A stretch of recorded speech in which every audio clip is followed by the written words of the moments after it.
So let us study about the Panchsheel Treaty. The joint enunciation of Panchsheel, the five principles of peaceful coexistence by the Indian Prime Minister Nehru and Chinese Premier Zhou Enlai on 29 April 1954 was a step in the directions of stronger relations between the two countries.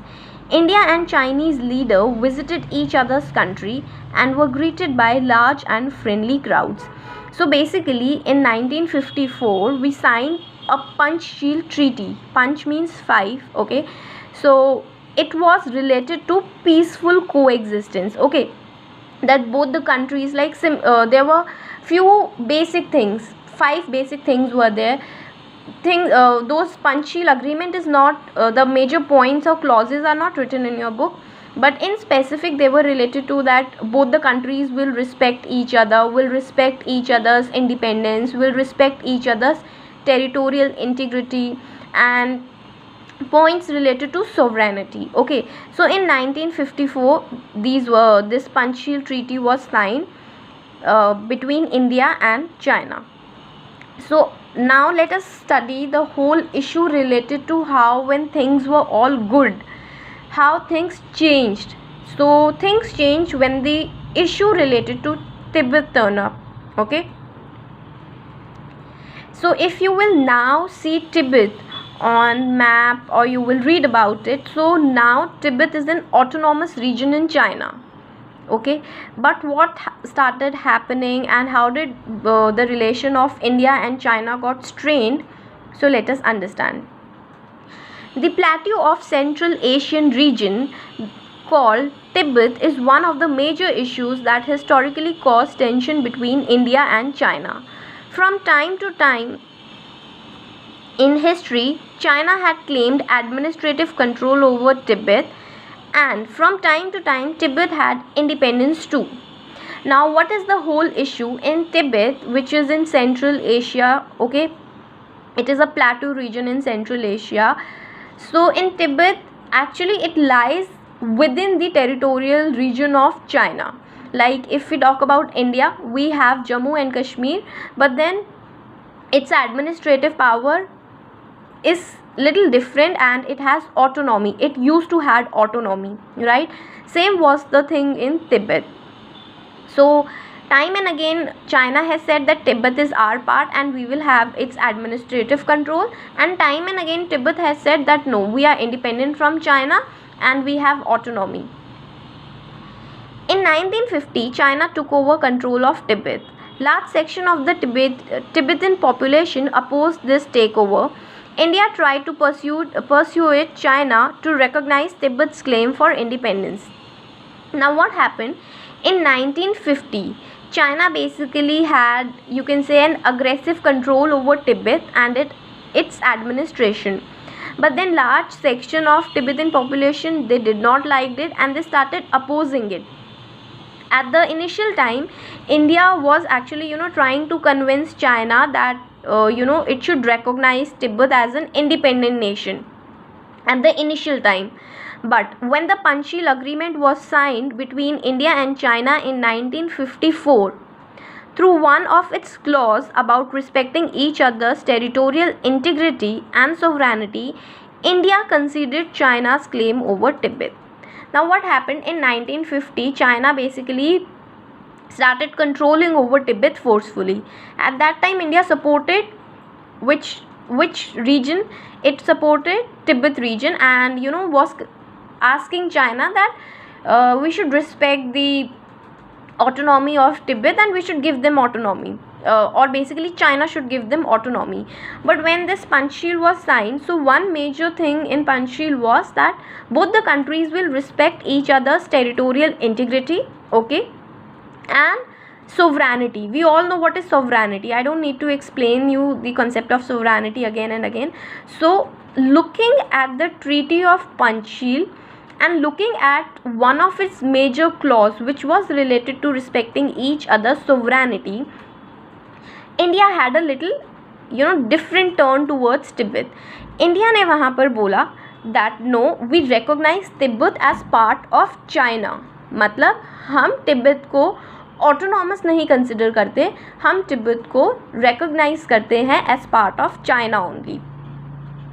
When the Panchsheel agreement was signed between this, we have already, yes, respecting each other's territorial the Tibetan spiritual leader Dalai Lama accompanied the Chinese premier Zhou Enlai during the official Chinese visit to India in 1956. Okay, now see, in Tibet there is this spiritual leader, or at that time the spiritual leader was Dalai Lama. So when in 1956, okay, Chinese leader came to India, so Dalai Lama also came with the Chinese leader, that was Premier Zhou Enlai. Okay, in 1956 they both visited India. So at that time Dalai Lama informed Nehru about the worsening situation in Tibet, but China had already assured India that Tibet will be given greater autonomy than enjoyed by any other region of China. So at that meeting, basically at that time India got to know that okay, Tibet is facing a lot of problem and the whole culture of Tibet is being destroyed and is at risk. So at that time India got to know about the conditions of Tibet, and during that period only China basically assured India that no, we will take care of Tibet और हम Tibet को दूसरे regions के comparison में ज़्यादा autonomy देंगे. But things were getting worse. In 1958 there was an armed uprising in Tibet against China's occupation. This was suppressed by Chinese forces. Now 2 years after they came to India, they came in 1956, okay, and in 1958 what happened? Tibetans actually started having a kind of revolt for China. And what did China did to them? China actually, tried to suppress that whole uprising, that whole revolution through their forces.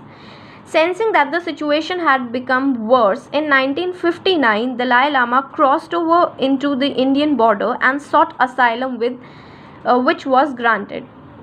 So in 1959 जो spiritual leader थे तिब्बत के Dalai Lama, he actually saw that the conditions were getting worse. In 1950 the whole issue of Tibet started, okay, when China tried to had control over the administration of Tibet. Almost after, you can say, a decade, in 1959 जो उनके spiritual leader थे दलाई लामा, वो actually India में आए and they asked for asylum. Asylum is basically when you are moving from your country and going to other country as a refugee, and India granted Dalai Lama his appeal for asylum and we allowed him to come to India. Now this is the time period when Dalai Lama came to India and we granted him asylum. The whole relations between India and China got changed. The Chinese government strongly protested against this. Over the last half century, a large number of Tibetans have also sought refuge in India and many other countries of the world. In India, particularly in Delhi, there are large settlements of Tibetan refugees. Dharamshala in Himachal Pradesh is perhaps the largest refugee settlements of Tibetan in India. Okay, the Dalai Lama has also made Dharamshala his home in India. Now, when Dalai Lama came to India, so other Tibetans at that time, they were also moving from Tibet because the condition in China was getting very difficult for them to survive. Either they were moving to other countries or most of them were moving towards India.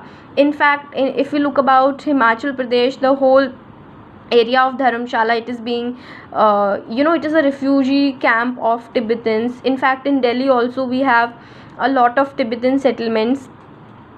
So Dalai Lama and Dharamshala is basically considered the home of Dalai Lama in India. In 1950s and 60s, many political leaders and parties in India, included the Socialist Party and Jan Sangh, supported the cause of Tibet independence. Now, because of the principle of Panchsheel, okay, we were saying Tibet is part of China only. But when all these things were getting worse in 1950s and in 1960s, many of the political leaders from Socialist Party of India and Jan Sangh, they were actually supporting the cause of Tibet and its independence. China had created the Tibet Autonomous Region, which is an integral part of China. Tibetans opposed the Chinese claim that Tibet is part of Chinese territory. They also opposed the policy of bringing into Tibet more and more Chinese settlements. Tibetans dispute Chinese claim that autonomy is granted to the region. They think that China want to undermine the traditional region and culture of Tibet. Now, talking about today's scenario, though China has given autonomy to Tibet, but then Tibetans are not happy. उन्हें नहीं पसंद, जो China के लोग हैं वो constantly Tibet में आते रहते हैं, वहाँ पे सेटल होते रहते हैं. They do not like it. And more over Tibetan feels that China ने actually autonomy नहीं दी है. They are just talking about autonomy, but in real no autonomy has been granted to Tibetans, and Tibetan feels that China is trying to destroy the culture and the whole heritage and tradition of Tibet.